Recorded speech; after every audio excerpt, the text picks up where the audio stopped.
So I couldn't get through Silent Hill 3. That was a lot to take in. Playing about half of it and then choosing to just watch all the cutscenes, thinking that playing the game would exhaust me. Watching cutscene, back to back to back was pretty exhausting. And I'm not a big fan of that type of storytelling, or that sort of like, I don't know what you would call that. Just this idea of, we're going to talk about, like Horky was saying, it's the Japanese style of, we're going to beat that same idea into your head. But the overall themes of just, this woman keeps talking about God the whole time. There's this God cycle. It just seems like there's only 3 main characters. You've got Heather / Cheryl. You've got Tilda Swinton. And then you got the weird guy with the bad teeth. The detective is there, but he's a pretty minor character. Leonard is a pretty minor character. There's only really 3 characters in the game. And they say the same thing to each other over and over again. Tilda Swinton keeps talking about God. And the other guy just kind of antagonizes both of them. And then in the end, they do what they do every time. They just kill God, or they kill the main villain, which many video games do. They kill somebody at the end. Now the Princess, some distance from the first playthrough, definitely the worst of the trilogy, still has a great story.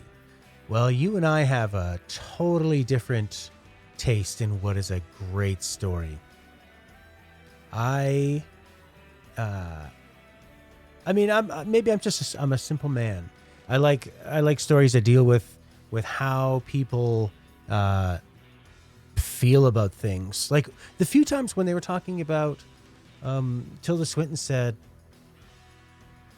through pain you find empathy and you find sympathy. And I thought, that's kind of interesting. You know, maybe the negative things in life, they can actually bring positive because you can fully appreciate it, you know, in a way. I thought that was actually kind of interesting. That was cool. But that's like 1% of the story. Most of the time it's just these characters talking to each other and going, and they say something and then the other character goes, what?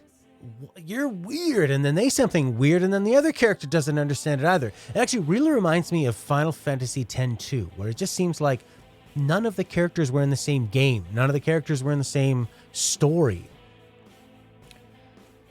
A lot of the story takes place through symbolism and reading in between the lines. Yeah, I mean, Prince, when you brought up the idea that it's all about just controlling a woman's body, and I saw another headline saying it is a teenage girl's worst nightmare. And that makes sense. Like, her being, okay, if I think about it as an allegory for the worst parts of being a woman in a modern world, in society, where you're in a mall alone, you're trying to talk to your dad on a phone, and a creepy old detective is following you. And he probably took your picture later. And people want to control your body and not have you use birth control. These like sexual monstrous creatures that don't even have a brain. They're just like phallic images and legs and crotches, and they're trying to grab you and drag you away and impregnate you or rape you or something.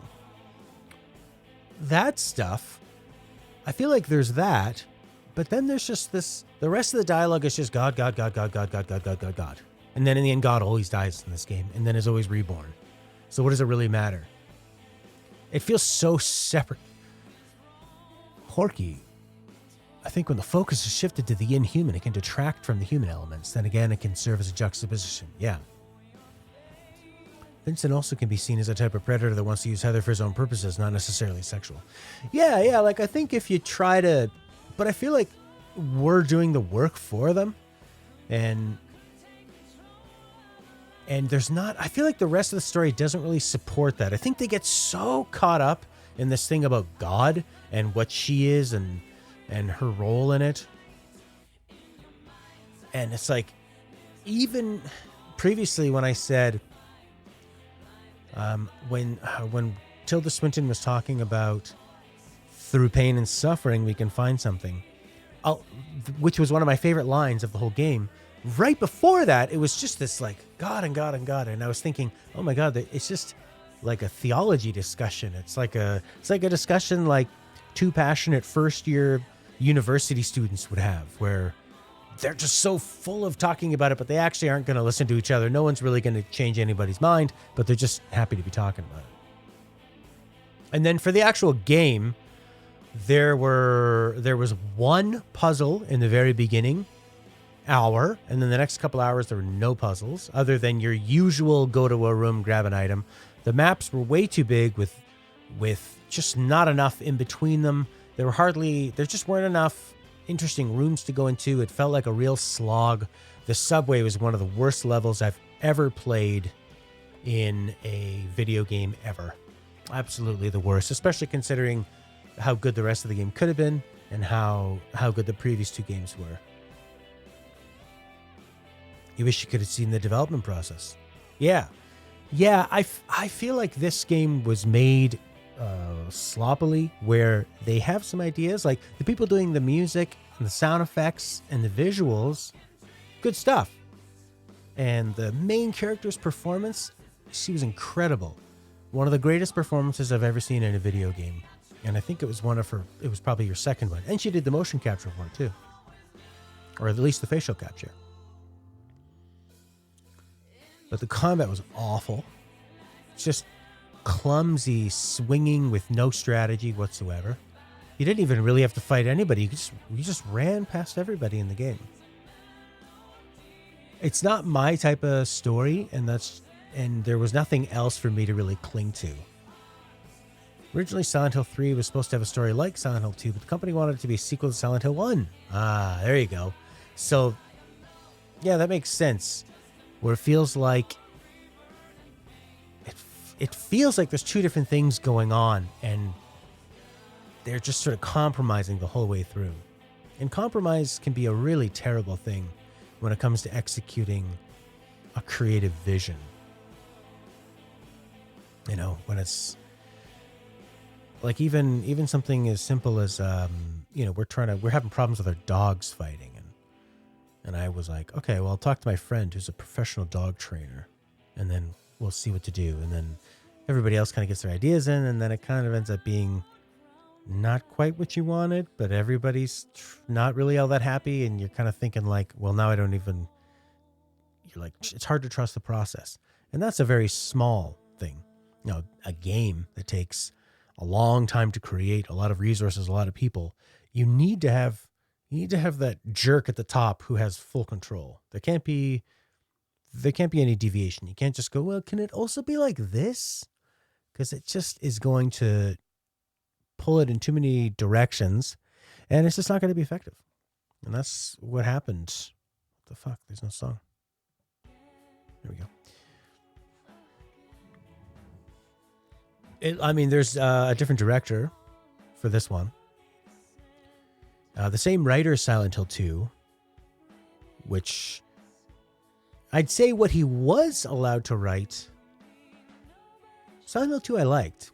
I liked the character. You dealt more with characters, and it was more of I was kept guessing the whole time. You know, what's the deal with this other woman?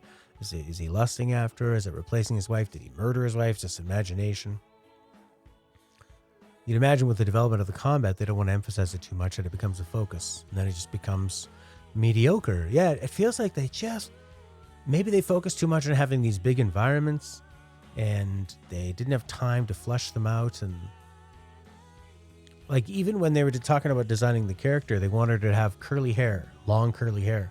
And then they realized, we can't make curly hair. It doesn't work. It takes too much processing. It can't be long hair. So they just went short, like static hair.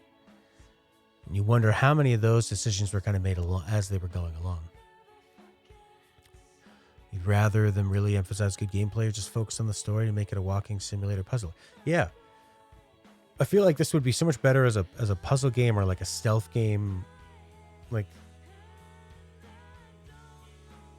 I don't know. Unless you're trying to think of the metaphor of it, of like her fighting back by finding things in the environment and beating them away.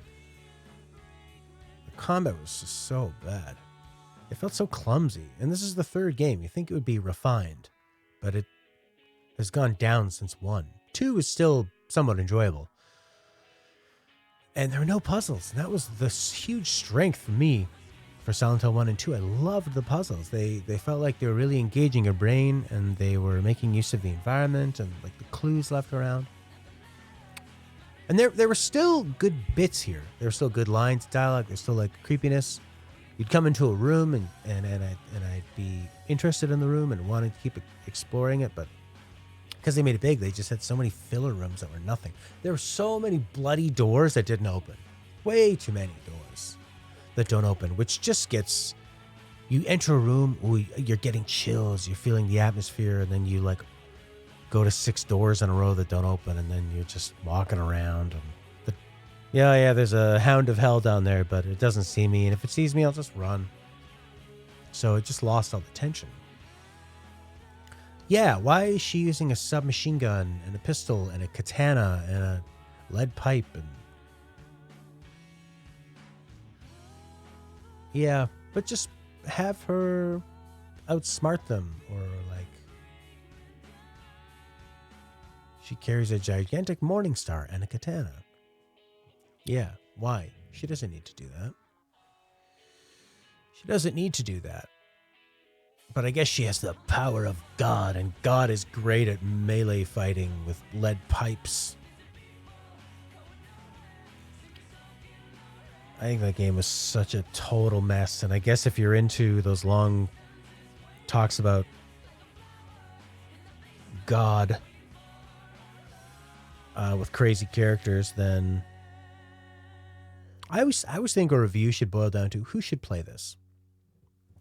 If your favorite part of Silent Hill is the really far out conversations about God and really deep twisting lore and the gross and the weird parts and lots of crazy monsters and the other world, if you like that stuff, there's a lot of that here.